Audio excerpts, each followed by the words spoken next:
What we have done so far is we have the category model in place. We have also added that to our DB context in order to be pushed to the database.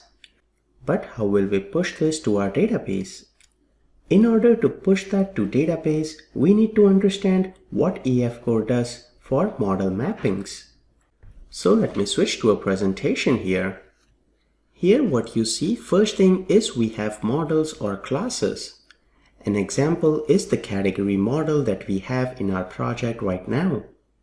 Next, in future, there will be mappings to our classes. What I mean by mapping is you will have foreign key relationship, like if you add a book, book will have category with one-to-one relationship. So there are mappings that needs to be taken care of as well. And bundled together, these classes and mappings needs to match exactly what's there in the database. So one way to say it is that EF Core needs to make sure that model and mappings always match with the database. There should not be any inconsistencies there. And EF Core does all of that fantastically.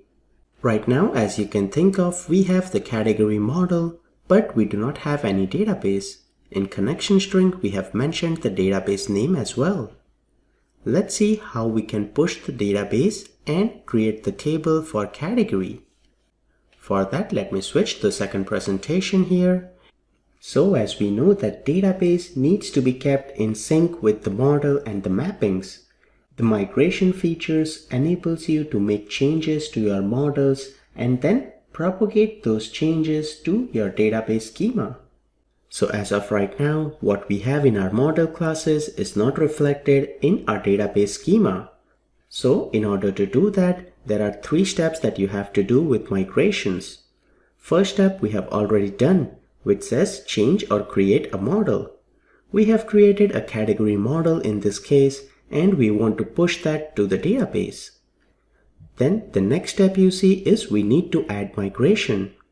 At this point, we will have to add a new migration, which will display all of the changes that are different from the database schema and a list of all the changes that will be pushed to the database.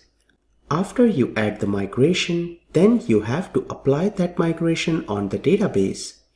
In order to apply that, we will be using the command update database to push the migration. Let's switch back to the project and see everything in action in the next video.